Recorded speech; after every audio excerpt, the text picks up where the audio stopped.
Houve qualquer desconfiança em relação a um possível esquema de desvios dentro da estatal? Veja bem, em nenhum momento houve. E é interessante que a gente lembre que esse diretor da Petrobras, ele é um quadro de carreira da Petrobras, o que é ainda mais estarrecedor. Ele foi, em governos anteriores, ele foi presidente da Gaspetro, ou diretor da Gaspetro, se eu não me engano, foi gerente também de petróleo e de exploração e produção de petróleo da região sul. Então ele vinha fazendo carreira. É de fato surpreendente que ele faça isso. Como um quadro da Petrobras, não é típico dos quadros da Petrobras.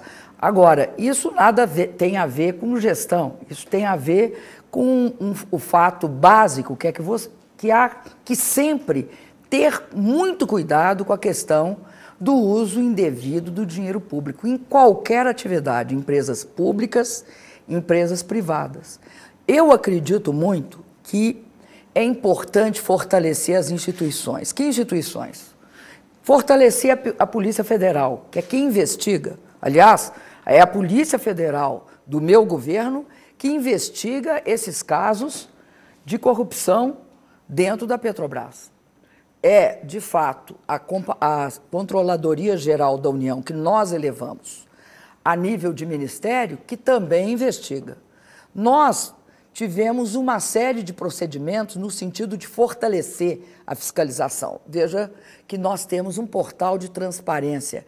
Toda a despesa ou receita realizada no governo vai em 24 horas para o portal de transparência. Nós demos autonomia para a Polícia Federal, nós escolhemos sempre entre a lista do Ministério Público e demos ao Procurador-Geral ampla autonomia, reconhecendo, inclusive, o padrão de escolha feito pelo próprio Ministério Público e, portanto, o nosso Procurador-Geral nunca foi um engavetador, nunca engavetou processo. Nós fizemos, eu acho que, algumas leis importantíssimas. Leis da ficha limpa, a lei da ficha limpa, a lei de acesso à informação, que é outra forma de controlar, que é a transparência, né? E, por último, eu considero uma lei importantíssima. É a lei que pune também o corruptor. Pune o corrupto e o corruptor. Porque eu tenho convicção de uma coisa. Nós só vamos acabar com a corrupção no Brasil se a gente acabar com a impunidade. Agora, a senhora falou a impunidade vamos dizer o seguinte, é o câncer que corrói e que deixa a corrupção permanecer sistematicamente. A senhora falou da lei anticorrupção, que é uma lei que foi sancionada pela senhora em agosto, aprovada pelo Congresso. Ela entrou em vigor em janeiro. E eu lembro que em janeiro eu trabalhava na Rádio Estadão, apresentando o jornal. O ministro Jorge Hadi deu uma entrevista para a gente, no dia que a lei entrou em vigor, dizendo que já havia mandado uma minuta do decreto que regulamenta essa lei para a Casa Civil. Isso no fim de janeiro, estamos em setembro, e esta lei ainda não foi regulamentada pelo seu governo. Por que esse atraso na regulamentação? Eu vou te explicar por quê. Porque nós temos, para fazer uma regulamentação, de descer em detalhes muito mais complexos que o que estão na lei. Por exemplo, eu lembro de um caso, na lei do setor elétrico, nós aprovamos a MP e levamos 1 ano para fazer a regulamentação por decreto. Por quê? Quando você faz a regulamentação por decreto, você entra em minúcia, uma lei é genérica. A lei é genérica. Quando você faz a regulamentação, você tem de tipificar cada um dos casos. Nesse caso da lei de corrupção é fundamental para as empresas, inclusive para os programas dela. Você tem Já faz mais de 1 ano que a lei foi sancionada. Não. Veja a sanção, bem. mais de 1 ano. Nós em agosto, nesse processo entre o Ministério da Justiça, a Casa Civil, a AGU, a Advocacia Geral da União, a CGU, e fizemos também uma série de tratativas consultando vários especialistas na área de criminologia, para que a gente tenha condições de fazer uma lei que não deixa que se fuja pelos, vamos dizer assim, pelas brechas e as frestas. Agora, tem vários artigos dessa lei que ela é auto-aplicável. Hoje, ela tem artigos que são auto-aplicáveis. Presidente, boa tarde. Boa tarde. Um ministro da senhora, Edson Lobão, ministro de Minas e Energia, é citado por Paulo Roberto Costa como beneficiário de um suposto esquema de propina na Petrobras. a senhora já disse que não vai demiti-lo. Mas a senhora chamou ele para conversar e perguntou, pediu explicações, e ele deu essas explicações? Ele deu as explicações para mim e deu por escrito também, mano. Soltou 2 notas. Mas eu tomei uma outra providência muito importante. E quais foram essas explicações? Vou te explicar qual é. Ele nega veementemente tais fatos, como ele negou em público para a imprensa também. Mas eu tomei uma medida. Veja bem, quem faz a acusação, né, quem coloca a questão, é uma reportagem feita pela imprensa. Bom, quem tem a informação, e a própria imprensa diz isso, quem tem a informação é o Ministério Público, o Judiciário ou a Polícia Federal, certo? E que os processos estão criptografados e dentro do cofre. Por que os processos estão criptografados e dentro do cofre? Porque vazamento pode ensejar a não validade das provas. Então, o que eu fiz? Eu fiz um ofício. Primeiro eu pedi determinei ao ministro Zé Eduardo Cardoso que fizesse um ofício à Petrobras. Eu fiz um ofício a ele e falei verbalmente, ontem, que ele fizesse um ofício à Polícia Federal pedindo o seguinte: ora, se o governo, se tiver algum funcionário do governo, algum agente público do governo, enfim, qualquer pessoa do governo federal envolvida, nós gostaríamos de ter acesso a essa informação para poder tomar todas as providências e saber que essas providências estão sendo tomadas baseadas em informações oficiais. Não seria prudente afastar o ministro? Não, até lá? É prudente primeiro saber se isso é verdade, porque a própria revista que divulga os fatos diz o seguinte, que ela tem essas informações, mas ela não diz de onde tirou nem como tirou. Então, eu quero essas informações. Essa é a primeira questão. Como a Polícia Federal respondeu que ela não pode, eu fiz o ofício para o Procurador-Geral da República, pedindo ao Ministério Público, fiz o ofício através do ministro Zé Eduardo Cardoso, pedindo ao procurador que me informe para me proceder às providências cabíveis. E elas serão proporcionais ao comprometimento da pessoa. Se a pessoa estiver comprometida, é afastamento puro e simples do governo. Se não estiver comprometida, se não é verdade o que está sendo dito pela revista, porque, veja você, eu sou presidenta da República. Eu tenho de acatar informações oficiais de quem? Da Polícia Federal, do Ministério Público Federal. Caso o Ministério Público não seja capaz de me responder, eu vou pedir ao Supremo Tribunal Federal que informe. Por quê? Por que isso? Porque é uma coisa engraçada.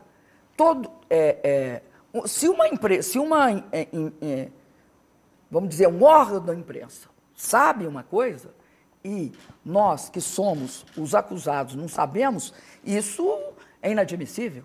Eu não quero, dentro do meu governo, quem esteja comprometido com qualquer mal feito. Agora, também não quero dar à imprensa um caráter que ela não tem perante as leis brasileiras. A imprensa não tem nenhum, vamos dizer, fórum inequívoco para dizer para mim se uma pessoa é corrupta ou não. Quem vai falar isso para mim é quem investiga. Quem tem as provas, quem sabe se de fato, qual é o fato, foi corrupto e em que nível. Como é que é isso?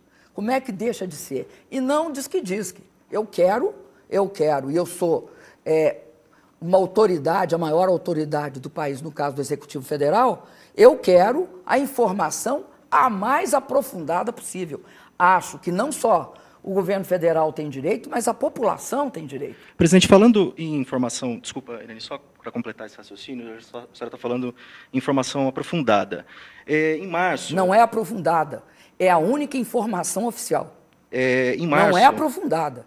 Quem é competente para dar informação sobre esse assunto para qualquer autoridade desse país é Polícia Federal, que está investigando, Ministério Público, que está investigando, e juiz da Suprema Corte, porque tudo indica, pelas informações, que o processo irá para a Suprema Corte. Porque tem pessoas com com Um foro privilegiado. foro privilegiado, Agora, sendo deputados ou senadores. essas informações podem ser passadas antes da Justiça homologar a delação premiada propriamente dita? Processo legal, não é preciso antes a Veja Justiça bem. aceitar a delação Veja para bem. daí chegar ao Veja Executivo? bem, você sabe que eu ia perguntar a mesma coisa para vocês. É possível ficar divulgando sem a Justiça homologar a delação premiada? Porque na delação premiada, não, o que eu quero é que a Justiça me diga o que é incontroverso. Porque a delação premiada tem de ser investigada. Porque quem faz a delação premiada pode não gostar de uma pessoa e acusá-la. Ou pode proteger uma outra que é mais culpada.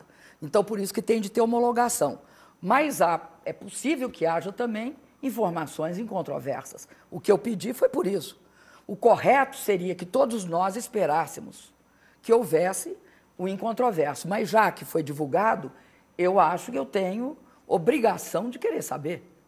Obrigação. A minha obrigação não é de olhar a matéria e falar, não, está tudo certo. A minha obrigação é falar para as autoridades que comigo repartem o exercício da atividade pública no país, que é o judiciário, o executivo, o legislativo, no caso, é o judiciário e o Ministério Público, e pedir informações.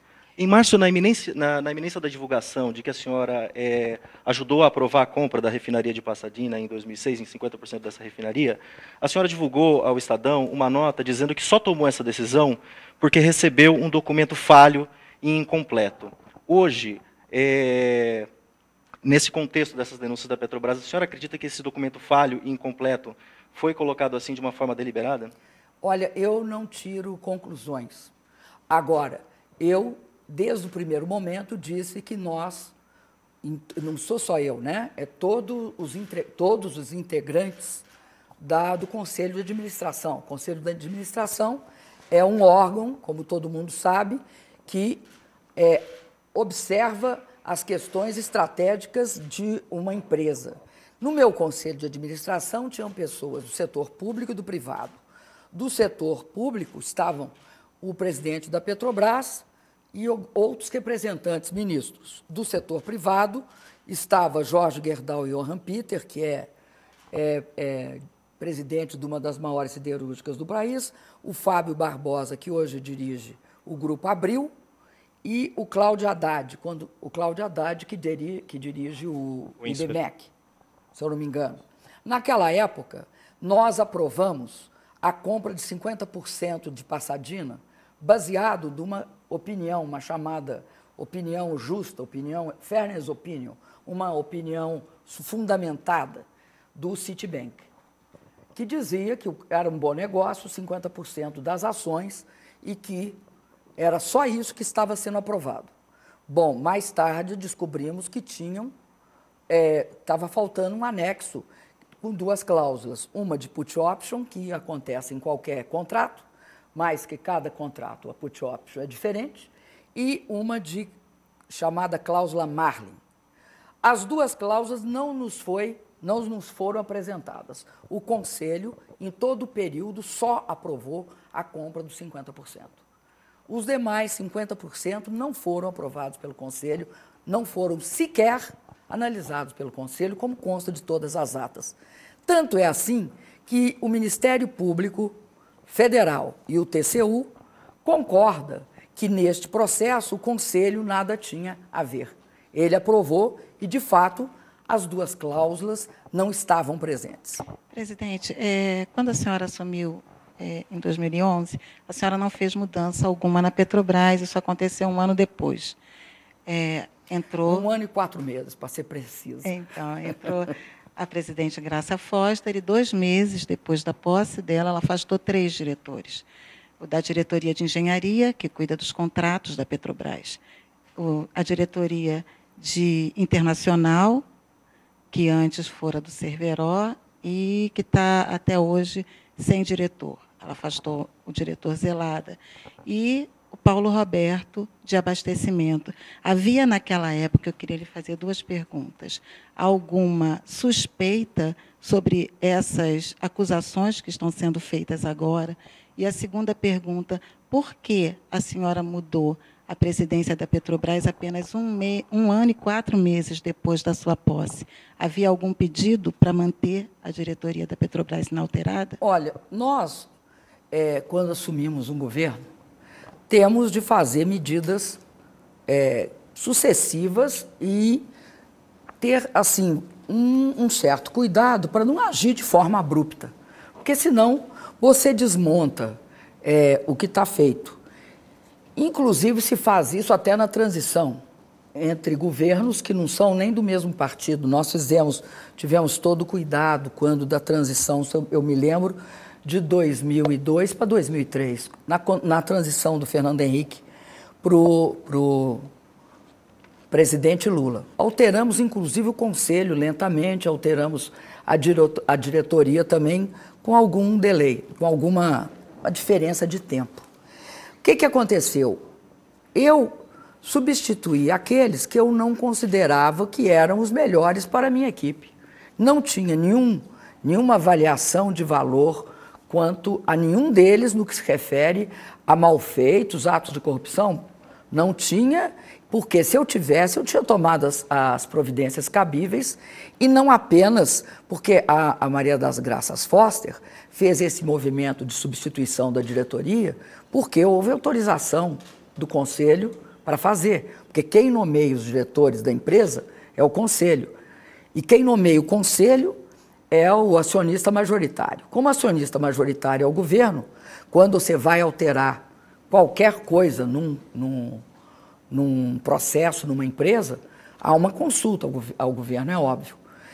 Eu primeiro alterei a diretoria, a presidente do Conselho. O que primeiro foi alterado foi a presidente, o que é normal. E depois os outros diretores na sucessão. Mas mais de um ano depois, havia um pedido para manter? Para mim não houve pedido nenhum. Eu alterei por essa questão. Não tinha a menor ideia de que o senhor ou alguém dentro da Petrobras, não vou citar o nome, né, porque não me cabe fazer isso, eu não tinha a menor ideia de que isso ocorria dentro da empresa. Agora, que eu conheço bastante bem a Graça, conheço os méritos da Graça. Acho que a Graça é uma gestora extremamente competente e capaz, e que tomou todos os cuidados para cada vez mais as práticas mais transparentes, efetivas e corretas serem adotadas dentro da Petrobras. Se houve alguma coisa, e tudo indica que houve, eu posso te garantir que todas vamos dizer assim, as sangrias que eventualmente pudessem existir estão estancadas. Presidente, como é que seus adversários já estão naturalmente aproveitando essa nova crise para atacar a sua gestão, falar que tem um novo mensalão no governo, que agora a Petrobras foi destruída pelo governo do PT. Como é que a senhora reage a esse paralelo que seus adversários estão fazendo na campanha? Eu acho estranhíssimo alguém falar em destruição da Petrobras. Por quê? Tirante esta questão que está aparecendo sucessivamente aqui nesse momento da campanha, e vamos lembrar que na última, de 2010, também já tinha aparecido, né, fizeram o CPI e tal. A Petrobras hoje é uma empresa primorosa, eu diria. Vejam vocês, nós saímos de 15,5 bilhões de dólares de valor da Petrobras em 2002 e chegamos ao patamar de 111 bilhões. E não é porque esse ou aquele candidato que está subindo ou descendo. Vou dizer por que não é. Porque a Petrobras, como qualquer empresa de petróleo no mundo, elas têm seu valor baseado na quantidade de reservas que ela possui, no futuro que ela tem. Isso, as principais empresas de petróleo, as grandes, ExxonMobil, Shell, Chevron, enfim, as grandes empresas de petróleo. E a Petrobras hoje é uma empresa que tem uma quantidade de reservas muito grande. Por quê? Aquelas que nós descobrimos nos últimos 100 anos, que já eram dela, que dão em torno de umas 12 a 16 bilhões de barris equivalentes de petróleo.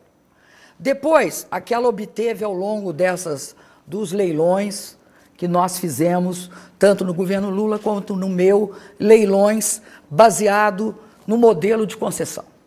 Agora, finalmente, a participação dela em Libra, mas maior que Libra, tá? Maior que Libra. São as reservas que nós passamos recentemente, que são Búzios, em torno de Ara,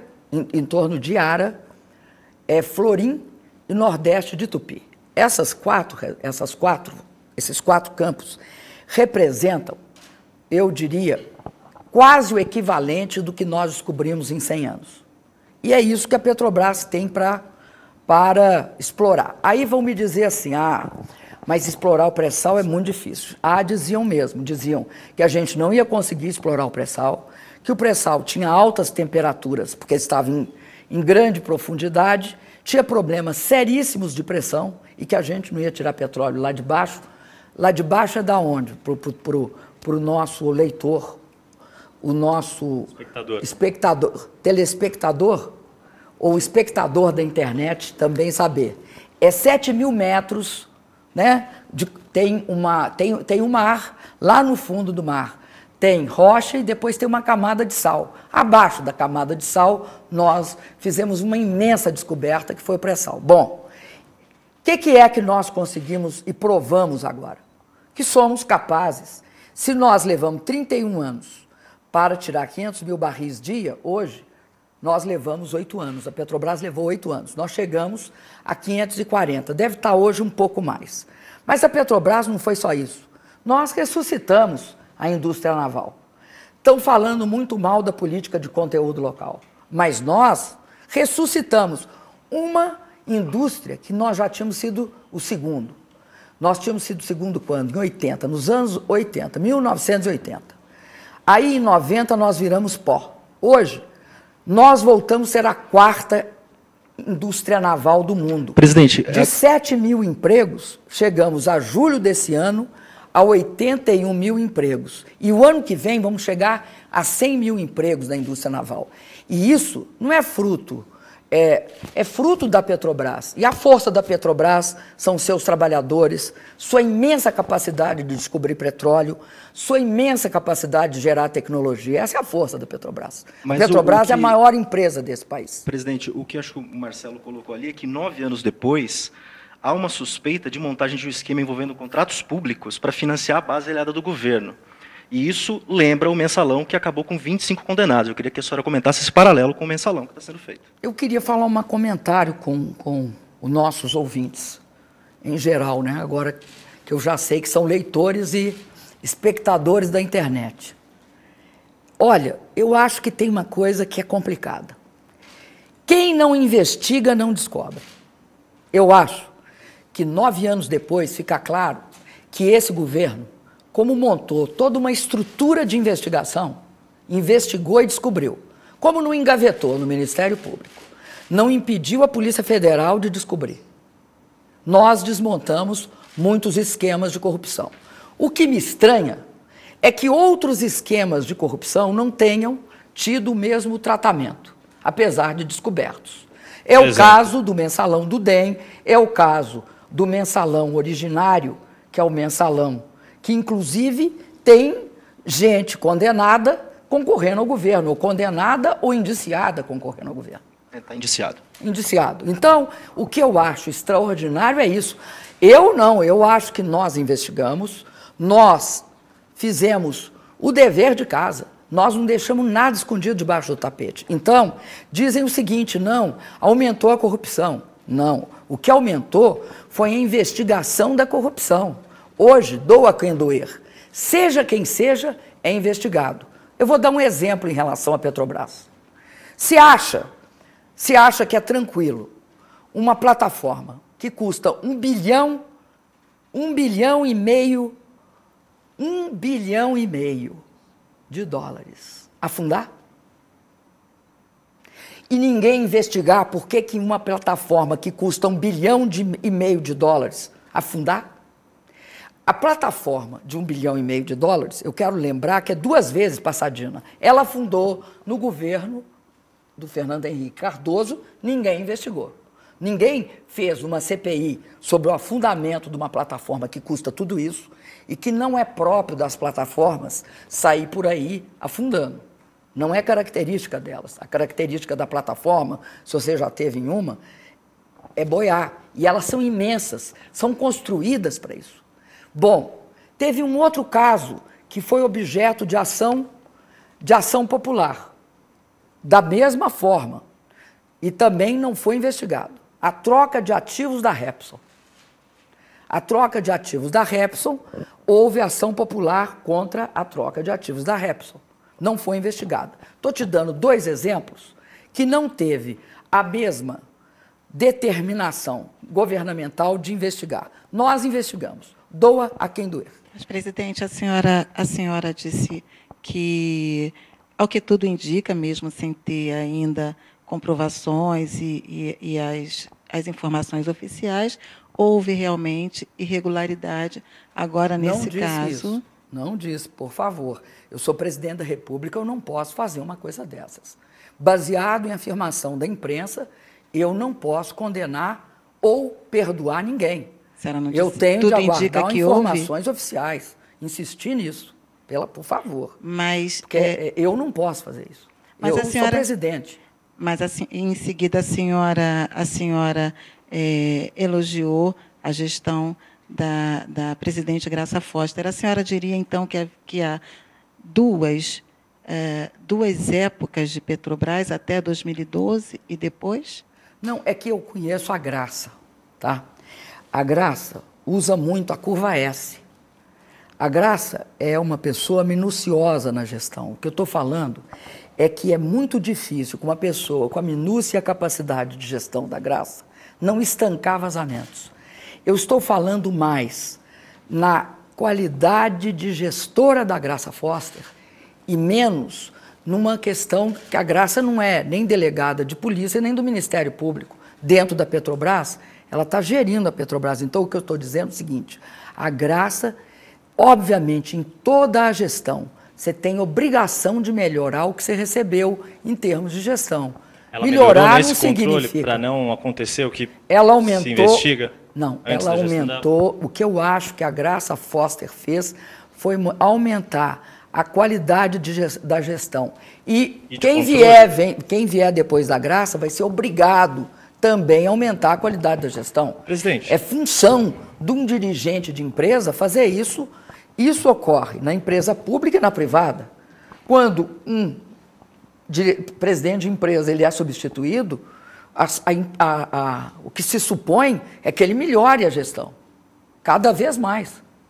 Presidente, falando em sucessão de gestões, a senhora sinalizou na semana passada, perdão, que vai haver mudanças na equipe, mas a senhora já falou que não vai anunciar nenhum nome. Agora, eleição nova, governo novo, equipe nova, significa também política econômica nova, presidente? Olha, eu vou te falar uma coisa, porque eu vi que depois que eu falei equipe nova, governo novo, as pessoas fizeram várias ilações em relação ao Guido Mantega. A senhora chegou a sugerir que ele saíra. Não, Guido Mantega, não? É o seguinte, eu vou explicar para vocês o que se dá.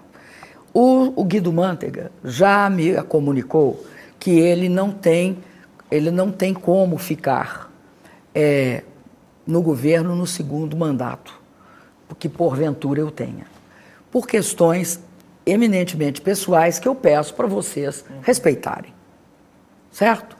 Então, eu falei isso em tese, vale para todo mundo. Um governo novo, ele tem necessariamente, mesmo ele sendo da mesma pessoa, ou como foi o caso do primeiro para o segundo mandato do Lula, que eu participei dos dois, nós sempre temos obrigação, assim como ocorre naquela pergunta que você me fez da Petrobras, a gente tem obrigação de melhorar a gestão.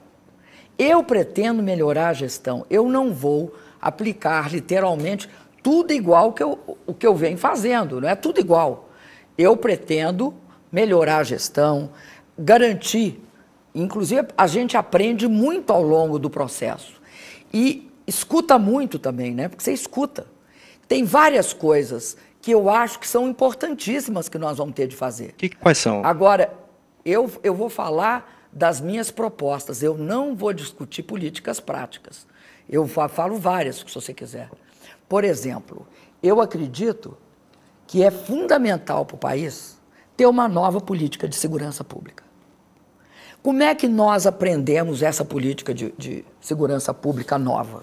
Fazendo. Não é um projeto que saiu da minha cabeça, não é um projeto que apareceu, né, como um raio no céu azul. Nós, como tivemos de enfrentar toda a questão dos grandes eventos, e a Copa foi um grande evento, que vinha pessoas de fora do Brasil e vinha brasileiros de todas as cidades para participar de eventos esportivos, dos jogos de futebol, nós tínhamos uma grande preocupação com a segurança.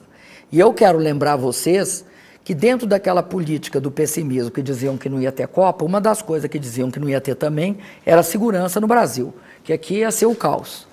Não foi o caos, como todo mundo sabe, e não foi o caos por quê? Porque nós adotamos um princípio de não fragmentação da ação da segurança pública.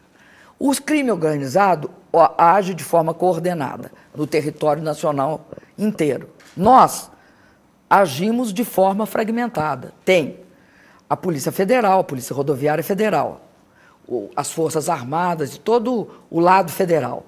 Tem as polícias militares e civis nos estados. O que nós fizemos? Um centro de comando e controle, colocamos todos lá dentro do centro de comando e controle, fizeram uma coordenação única e conseguiram um nível de integração que permitiu que eles tivessem uma ação de segurança impecável.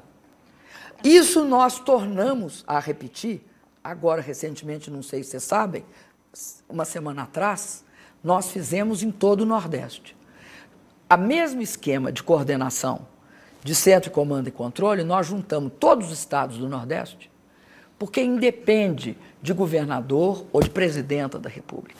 Nós queremos a integração de uma política de Estado. Integramos todos os estados do Nordeste numa ação coordenada que foi muito bem sucedida. Da onde a gente tirou isso? Da Copa, mas tirou também da política de fronteiras.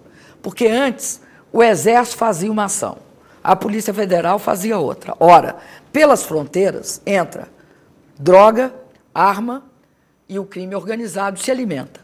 O que nós fizemos? Nós integramos a Polícia Rodoviária Federal, a Polícia Federal, a Força Nacional de Segurança Pública, as polícias civis e militares dos estados fronteiriços com apoio do Exército. E fizemos duas operações. Uma operação que é do Exército e outra que é coordenada pelo Exército e pelas Forças Armadas, e uma coordenada pela Polícia Federal. Nós aprendemos, gente, outro dia eu disse 68 toneladas. Não é verdade, eu estava cansado, é 68 mil toneladas de droga e 22 mil toneladas de explosivo. Então, é efetivo isso. Presidente, a senhora me permite, eu vou retomar a pergunta do Yuri. Tá. Porque na saída, na substituição de um ministro da Fazenda, agora a senhora informando que é a pedido do próprio Manteiga para um eventual próximo governo, o que se pensa é isso. A política econômica será mantida como está? Haverá mudança na política econômica? Política econômica é um dos grandes motes dessa eleição, tanto que já tem candidato já dizendo quem vai ser o ministro para dar uma direção do que vai fazer. A sua política econômica, num eventual segundo governo, muda? Bom, eu não vou nunca dizer quem vai ser ministro no meu segundo mandato, se porventura eu tiver. Por quê? Tem essa palavra chamada porventura. Quem indica ministro antes da hora, eu acho que dá azar. Da última vez que fizeram isso, sentaram na cadeira e perderam a eleição. Você lembra quando foi? Foi no caso, se eu não me engano, na Prefeitura de São Paulo. Na Prefeitura de São Paulo. Eu não faço isso. Agora, quero te dizer o seguinte. Eu acredito piamente que o Brasil vai entrar numa nova fase. Eu acho que nós temos todas as condições, ao contrário do que dizem alguns que disputam comigo, eu acho que o Brasil hoje tem condições robustas para passar por uma nova fase. Primeiro, nós não estamos mais naquele momento que a gente tinha de ficar segurando com as duas mãos o país, porque senão nós desempregávamos. Nós desempregávamos, arrochávamos os salários e de nada adiantava. Tanto que não adianta que não é preciso de dar exemplo do passado, eu dou exemplo de hoje. A Europa fez uma política duríssima de austeridade, cortou gasto, cortou salário, cortou emprego e não dá um único passo à frente. Pelo contrário, você vê uma queda tanto na Alemanha, uma queda da produção na Europa e uma estagnação na França. Eu acho muito preferível o nosso método. Nós encaramos a crise. Agora, nesse período, nós mantivemos as seguintes questões. Emprego. Mantivemos o emprego. Garantimos que o salário se valorizasse. Continuamos fazendo investimento em infraestrutura. É em parceria com o setor privado, mas está sendo muito bem feito. Todas as políticas de concessões rodoviárias, toda a política de portos, todos os aeroportos recentemente feitos. Então, nós fizemos uma expansão do gasto. Fazemos política industrial, sim. A indústria brasileira, ela precisa de ter competitividade. Então, apostamos muito na inovação. Primeiro, na inovação. Tanto que é na inovação que o Pronatec abriu em parceria com o Senai, aí não foi só com a indústria, Senar da Agricultura, Senat do Transporte e Senac do Comércio, nós abrimos uma política de formação de técnicos, que o Brasil não tem técnicos. E não é no meu governo, nunca formou técnicos. Inclusive, teve um governo até que proibiu que se fizesse escola técnica federal. Então, o que eu digo? Eu digo o seguinte, financiamos para o Senai 26 institutos senais de inovação e 60 institutos senais tecnológicos. Acredito que é fundamental fazer política de conteúdo nacional. Garantimos que as empresas nacionais que produzem aqui, que geram emprego aqui, têm 25% de margem de preferência. Essa história que países desenvolvidos não fazem política industrial, vocês me desculpem, mas o que é o Buy America? O que é a política de compras na França? Tenta entrar na disputa em licitação em outros países do mundo. Tenta entrar. Então não vai haver mudança. Não vai. E várias mudanças. Vai haver mudanças, porque eu acho que o país se preparou para essa mudança já. Que nós temos condições agora de diminuir, por exemplo, alguns incentivos, agora outros não. Nós vamos continuar focados em emprego e garantia de salário para a população. Tem uma pergunta específica aqui no Twitter, eu não concordo, só concluir, claro. Você me desculpa. Eu não concordo, como alguns acham, que a raiz da inflação é a política de valorização do salário mínimo. Se você olhar os dados de produtividade, você vai ver que nos últimos anos nós estamos só recuperando a queda brutal do salário real que houve no país no período anterior ao Lula. E com uma produtividade estagnada. Agora aumentou a produtividade, aumentou o salário. Agora nós temos um desafio, que é inovação, formação técnica, ciência sem fronteira, ou seja, tem de continuar mandando jovens estudar no exterior. Ou manda, ou nós não estreitamos a diferença. A senhora falou de política de incentivo. Tinha uma pergunta aqui do Twitter que perguntava especificamente sobre IPI para os automóveis, e eu aproveito para emendar uma outra dúvida. A senhora falou no fim de semana que não vai haver tarifaço de 40% no preço dos combustíveis em um evento com taxistas em São Paulo, mas a senhora disse que algum reajuste na gasolina deve haver. Esse reajuste vai ser de quanto e até o fim do ano vai acontecer esse reajuste? Olha, e eu não falo em reajuste de gasolina nem de quanto que vai ser. O que eu disse é o seguinte, eu acho um absurdo, porque o que está por trás da proposta de tarifaço? É tarifaço em quê?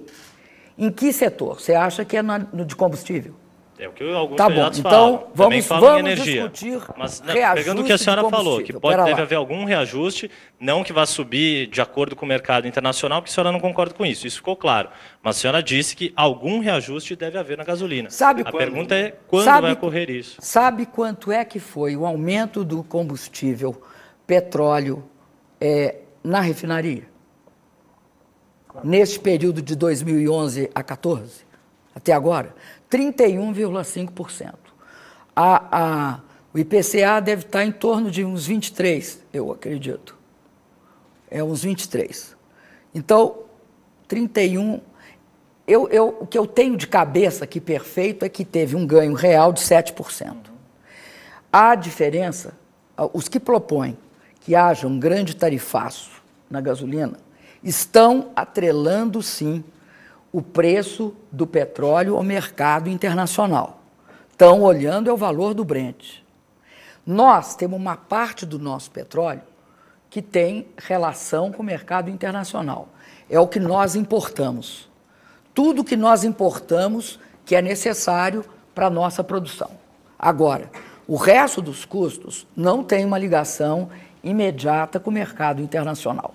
Não há nenhuma lei divina que obrigue a gente a atrelar qualquer ajuste de preço de petróleo ao mercado internacional. Claro, isso acho que está claro, ninguém tem dúvida sobre a opinião da senhora sobre isso. Era só e eu tenho um grande companheiro nessa mesma posição, que é os Estados Unidos. Por que eu falo que os Estados Unidos é um companheiro na mesma posição? Você sabe quanto é o preço do gás, o shale gas americano? O gás de xisto. No mercado interno? $4,5 milhão de BTU, eu estou falando acima, porque às vezes ele oscila muito para baixo, ele vai a 2,96, 3,96, 3,5. Mas eu não sei o último. Então, estou dando uma média, 4,5 por milhão de BTU. Sabe quanto é praticado hoje, depois do conflito Ucrânia-Alemanha? Lá deve estar uns $14, o milhão de BTU. Pergunto eu, por que será que é proibido nos Estados Unidos exportar gás de xisto? Por que será que nos Estados Unidos eles não igualam o preço do gás de xisto ao mercado internacional de gás? Ganhariam dinheiro, por um motivo muito simples. A indústria deles perderia competitividade. Então, o que nós temos de olhar é o seguinte, tem de olhar os interesses das empresas, dos consumidores, dos acionistas da Petrobras, de todo mundo. Quando você me pergunta se vai haver um aumento do preço da Petrobras, eu não posso responder, porque esse é uma discussão que cabe à Petrobras e a seu conselho. Agora, o que eu acho é que é um absurdo sair por aí falando em tarifaço, sem dizer tarifaço em relação ao quê? Que há uma diferença de preço em relação ao quê? É o mercado internacional, o mercado local, em relação a quem que é a diferença? Para o taxista que está nos ouvindo, é o seguinte, ele deve se preocupar com algum reajuste até dezembro de 2014 ou não? Nós faremos tudo muito moderadamente. Não somos a favor de tarifaços. Se reajuste houver, não será tarifaço. A campanha está atrasando? Para o taxista e para o consumidor brasileiro, como nunca foi feito até agora. Não será feito a partir de agora. E olha que demos vários aumentos, mas nunca demos um aumento abusivo. Tarifaço, por quê? Eu quero entender só por quê. A minha pergunta, eu não sou contra aumentar. Se tiver de aumentar, aumenta. O que eu quero entender é por que tarifaço. A não ser que me digam que tarifaço é porque querem igualar o preço, querem fazer uma coisa que é vincular o preço do petróleo no Brasil ao praticado lá fora. Quero entender por quê, a quem interessa e a quem beneficia. A paridade com o preço internacional é uma reivindicação da própria Petrobras. Não oscilar junto com o preço internacional, mas ter uma paridade com o preço internacional é o que a Petrobras vem pedindo sempre. Eu imagino que seja por conta dessa defasagem. E a questão do preço das tarifas de energia elétrica é por conta do aumento do custo que tivemos esse ano com o acionamento das térmicas. Isso vem, de alguma forma, para frente, para o consumidor, o repasse desses custos. Eu imagino que daí vem a palavra tarifaço. E a campanha eleitoral está atrasando essa decisão? Eu vou continuar falando, respondendo ela. Eu respondo você junto, tá certo? Olha aqui, ó. No caso da energia elétrica, você sabe por quê que deu esse aumento esse mês de 0,25? Por conta de aumento na tarifa de energia elétrica. Não há nenhum represamento e não está nenhuma defasagem. Tudo que está previsto pela legislação em relação à energia elétrica está sendo passado, que tem tido aumentos significativos. Pelo contrário, não tem nada atrasado na energia elétrica. Eu desafio alguém me mostrar algum atraso no pagamento de energia elétrica, de tarifas de energia. Isso eu desafio. Agora, no caso dos interesses da Petrobras, é normal, gente. É normal que a Petrobras queira atrelar o preço dela ao mercado internacional. Acontece que a riqueza que a Petrobras mexe, ela tem acionista, né? A Petrobras, e ela deve respeito aos acionistas dela, deve querer o maior lucro para os acionistas dela. Mas a riqueza que é o objeto econômico da Petrobras, ela tem 202 milhões de acionistas.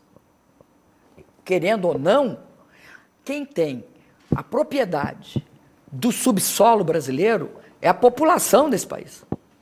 Quem é dono do petróleo são 202 milhões de brasileiros. Agora, a decisão de atrelar o preço, o nosso preço interno ao preço internacional, é uma decisão que é uma questão que nós temos de avaliar. Todos os países do mundo, todos, sem exceção, quando se trata de energia, olham interesses empresariais, olham o interesse dos consumidores e olham os interesses do país. Não há dúvida quanto à existência disso em todo o mundo. Eu acabei de dar um exemplo dos Estados Unidos, que proíbe a exportação. Não é que ele proíbe, ele define preço interno e proíbe exportar. Presidente, a campanha da senhora comparou a candidata Marina Silva a Jânio Quadros e ao ex-presidente Fernando Collor, que sofreu impeachment. O presidente Jânio Quadros renunciou ao mandato e o presidente Fernando Collor sofreu impeachment. A senhora acha que a candidata, essa comparação vale? A senhora acha que ela pode não terminar o mandato também? A senhora concorda com essa comparação que foi feita pela sua campanha? Olha, eu disse, e no meu programa ficou claro, eu acho a candidata Marina uma pessoa bem intencionada. Tá? Eu não estou fazendo comparação pessoal sobre nem caráter, nem características pessoais, nem nada. Eu acho a Marina muito bem intencionada. Estou falando... O que eu fiz de comparação com o Jânio e com o Collor foi o seguinte: ambos governaram sem apoio, sem partido e sem apoio. O que acontece com isso? O que nós estamos falando é que quem escolhe o deputado federal e o senador não é o presidente da República, no caso, a presidenta da República. Não sou eu que escolho. Quem escolhe é o voto popular. Então, você tem uma composição no Congresso. Todas as pessoas que acham que vão negociar com notáveis, que numa democracia é possível não ter partidos ou negociar diretamente, ou terão notáveis, tecnocratas bons que farão o bom governo, geralmente ocorre uma coisa muito perigosa. No caso de não ter partido, geralmente tem alguém muito poderoso por trás, geralmente os mais ricos. Segundo, não existe esse conceito de tecnocrata. O tecnocrata é bom. Esse talvez seja um dos resquícios que nós ainda mantemos das épocas terríveis desse país de fechamento e da ditadura. Quando? Eu lembro perfeitamente bem. Operário era para trabalhar, empresário só para empreender. E as pessoas deviam se ater a cada uma ao seu setor. Naquela época, estudante era para estudar. Podia fazer nada, nem participar, nem dar opinião. E tinha o bom tecnocrata, aquele que estava acima do bem e do mal.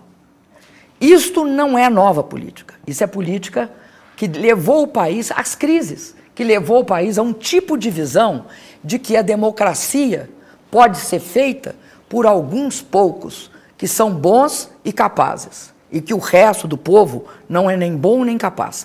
Eu acredito na democracia. Eu paguei um preço muito alto, pessoal, e aprendi muito, porque a gente aprende com a vida.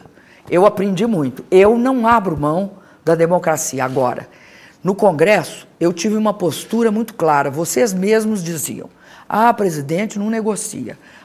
Presidente é dura. Eu quero dizer o seguinte: eu nunca negociei contra os interesses do país, do povo brasileiro ou por alguma outra questão que não fosse melhorar o país. Acho que é muito possível se fazer isso. Agora, eu tenho também uma convicção, sem reforma política, sem participação popular, sem mexer em financiamento de campanha, em regras de financiamento de campanha, sem mexer na forma pela qual nós estruturamos os sistemas políticos. Não tem essa questão de nova política, nem velha política. Presidente, a nova política implica necessariamente que hoje nós tenhamos o povo participando num plebiscito para poder mudar esse país e para poder mudar a política desse país. Senão, alguém pode achar que faz parte, né, do subjetivo da presidenta da República fazer a nova política. Não é, não. Faz parte disso, faz parte da população participando, de retomar tudo que foi dito nas manifestações de junho e colocar isso como pauta principal. Nós temos de fazer uma reforma política. Reforma política significa mudar as regras do jogo político no Brasil. Sem o quê? Para governar é uma dificuldade. Eu enfrentei essa dificuldade e continuarei enfrentando enquanto não tiver reforma política. Agora, eu prefiro uma reforma política profunda que mexa nas regras que têm de ser mexidas, que garanta transparência, que crie bloqueio para a corrupção, que faça com que o dinheiro público não se perca por descaminhos. Presidente, o Collor não ligou para se queixar da comparação, afinal de contas ele é aliado da senhora no Congresso.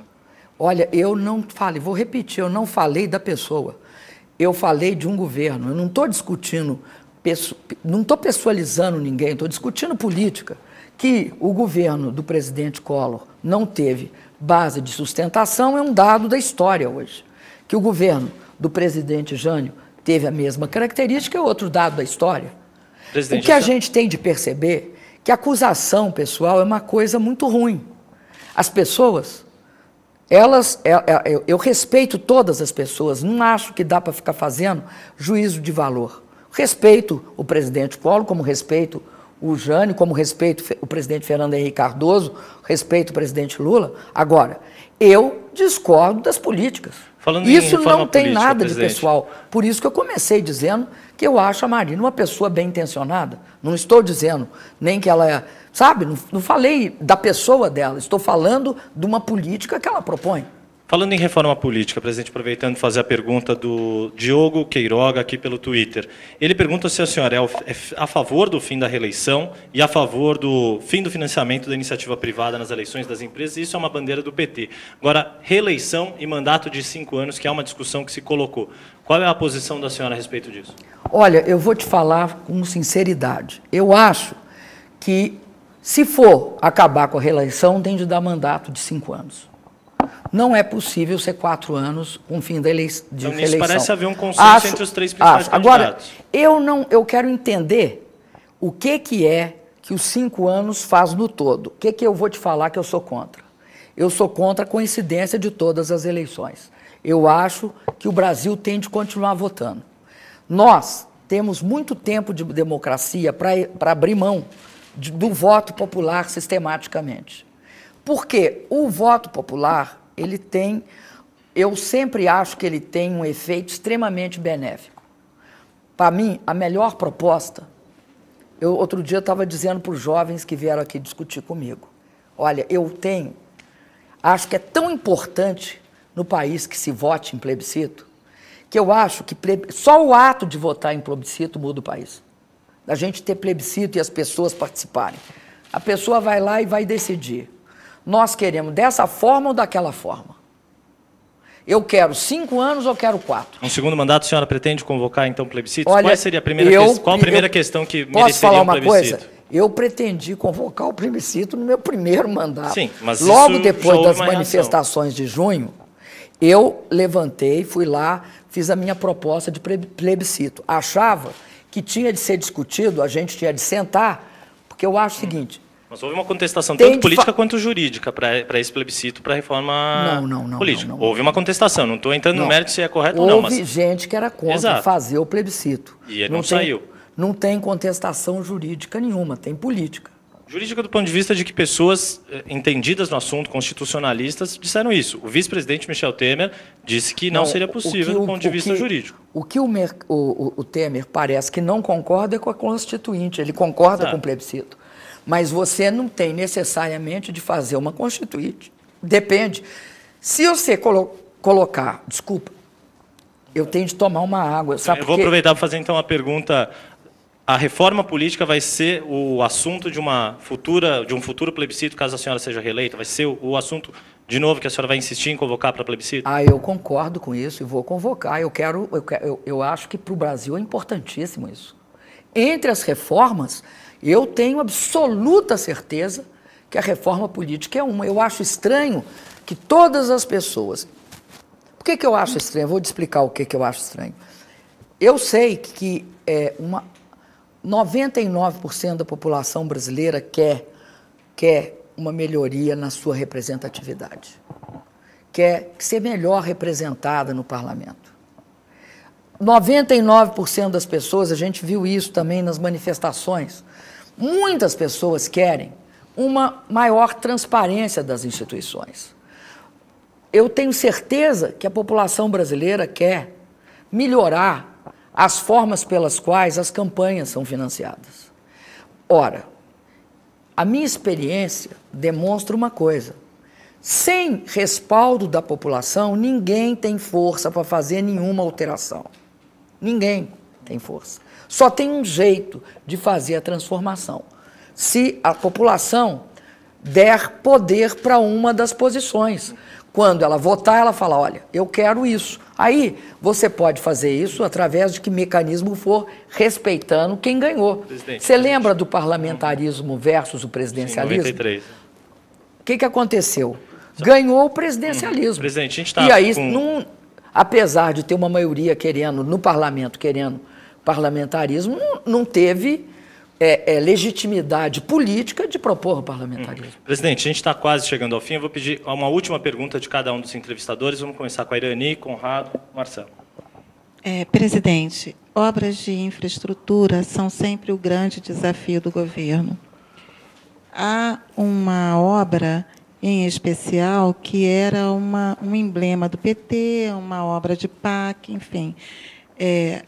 O PAC tem atrasado algumas obras. E a transposição do Rio São Francisco é uma obra que foi defendida desde a primeira gestão do governo Lula, está sendo discutida desde então, já se vão 12 anos. 12 anos de espera por uma obra que ainda está...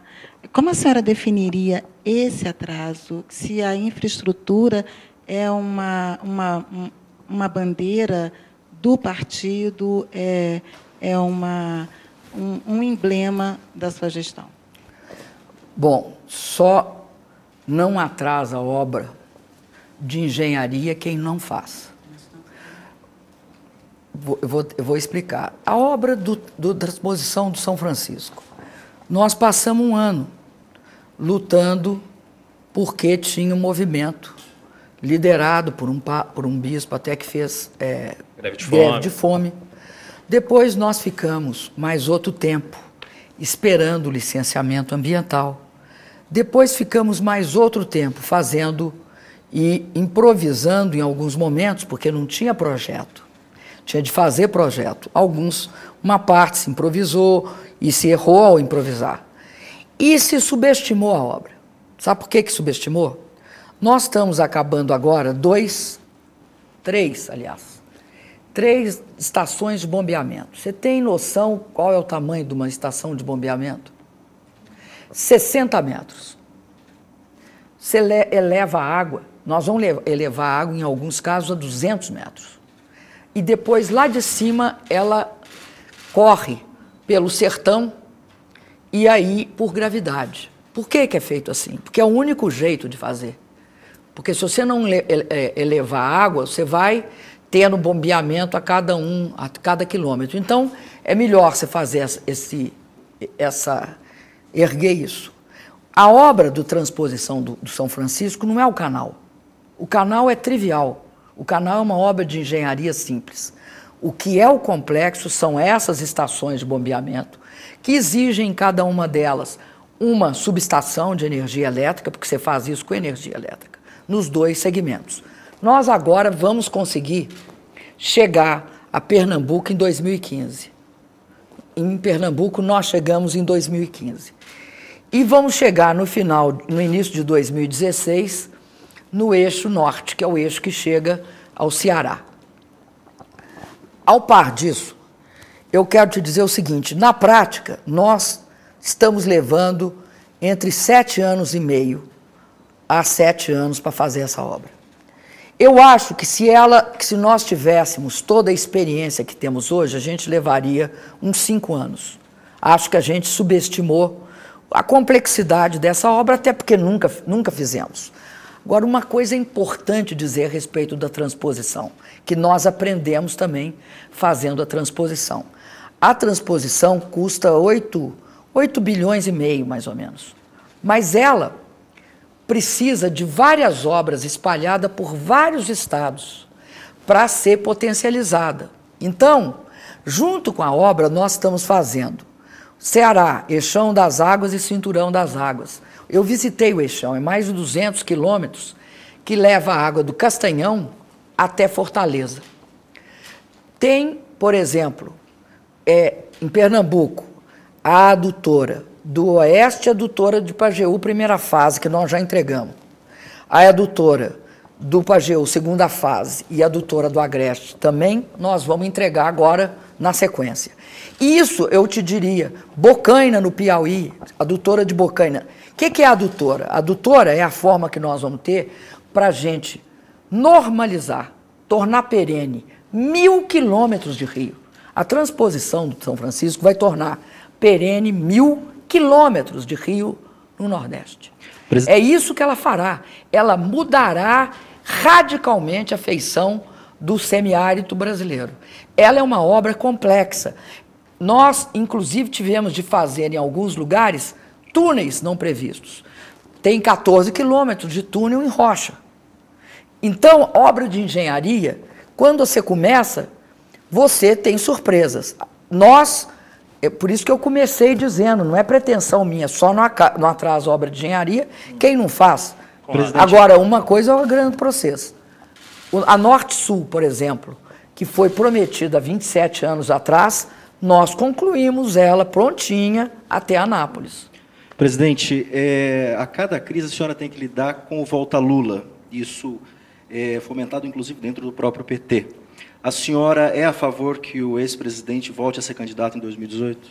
E como é lidar com esse volta Lula a cada momento em que há questionamentos em relação ao governo? Olha, todo mundo que apostou em algum conflito entre eu e o Lula errou, porque tem uma relação. Eu tenho com o Lula uma relação fortíssima, pessoal. Eu convivi com o Lula, gente, de junho de 2005 até o dia que eu saí do governo, eu convivi diariamente. Diariamente. Não é uma vez por dia. É 20 vezes por dia, o dia inteiro, enfrentando tudo quanto foi problema. Eu tenho, em relação ao Lula, uma imensa amizade.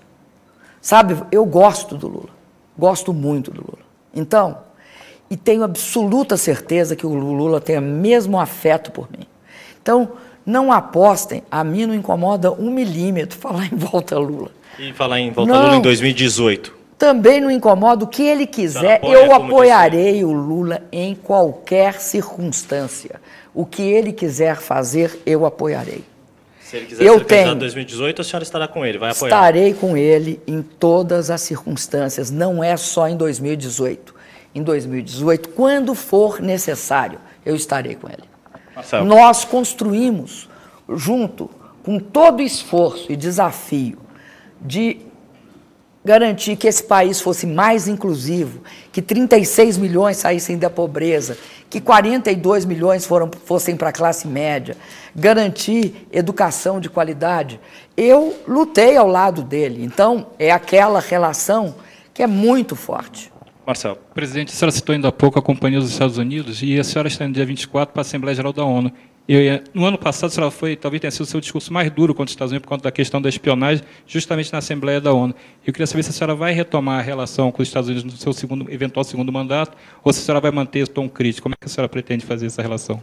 Olha, gente, talvez vocês não saibam de uma coisa, que tem hora que até eu não falo, porque eu acho que perceberam, mas vejo que não perceberam. A minha relação com o presidente Obama, neste período, em relação à questão do vazamento de informações e da espionagem, sobretudo da espionagem, tanto do governo brasileiro quanto de empresas brasileiras, ela foi uma relação entre presidentes que estavam percebendo que tinha um problema político sério nessa questão. O presidente Obama percebia que não era uma questão banal aquele vazamento do Snowden. E nós suspendemos de comum acordo a minha ida lá, quer dizer, eu avisei que eu não ia e ele entendeu. Por quê? Porque ao entrar nos Estados Unidos e começar a visita, a imprensa americana, a brasileira e todo mundo ia querer saber o que foi que o Snowden vazou ontem, porque ele ia vazar ontem, um dia antes da chegada ou alguma coisa. Então, o tema da minha visita, ao invés de ser uma visita de Estado que tratasse de questões fundamentais, como é a questão da nossa parceria científica e tecnológica, na área da defesa, na área de tecnologia de informação, de nanotecnologia, a gente ia ficar dando explicação. Bom, eu não tenho nenhum problema em relação aos Estados Unidos, problema de fundo. O que eu acho que este problema eles arranjaram para eles, e não foi só comigo, com a Alemanha também. O mesmo problema ocorreu com a Angela Merkel, tanto é que a Angela Merkel, ou seja, o governo alemão e o governo brasileiro, nós fizemos uma petição conjunta no Conselho de Direitos Humanos da ONU. Então, a minha questão em relação a esse problema é uma questão que foi manifestada na época, deixei claro qual é a posição e mais. Chamamos para cá uma reunião da NET Mundial para preservar a internet desta questão, que é uma questão grave, que é a invasão da privacidade, o comprometimento de direitos civis. Agora, nós manteremos a relação absolutamente normal com os Estados Unidos, assim que eles também normalizarem essa questão. Eu reconheço que o presidente Obama fez vários esforços nesse sentido, quando fez aqueles diferentes painéis. Nós acertamos que trataríamos desse assunto após a eleição. Presidente Dilma Rousseff, agradeço a participação na série Entrevistas Estadão, agradeço meus colegas Marcelo de Moraes, diretor da sucursal de Brasília do Jornal Estado de São Paulo, Conrado Corsaletti, editor de política do Estadão, e Irene Tereza, editora executiva da Agência Estado. Presidente, mais uma vez, muito obrigado, uma boa tarde, boa sorte na campanha. Obrigada, muito obrigado a vocês. Obrigado a você que nos acompanhou. Ao longo desta semana, nós também entrevistaremos os 3 principais candidatos à vice-presidência da República, sempre ao vivo pela TV Estadão. Um abraço a todos e até a próxima.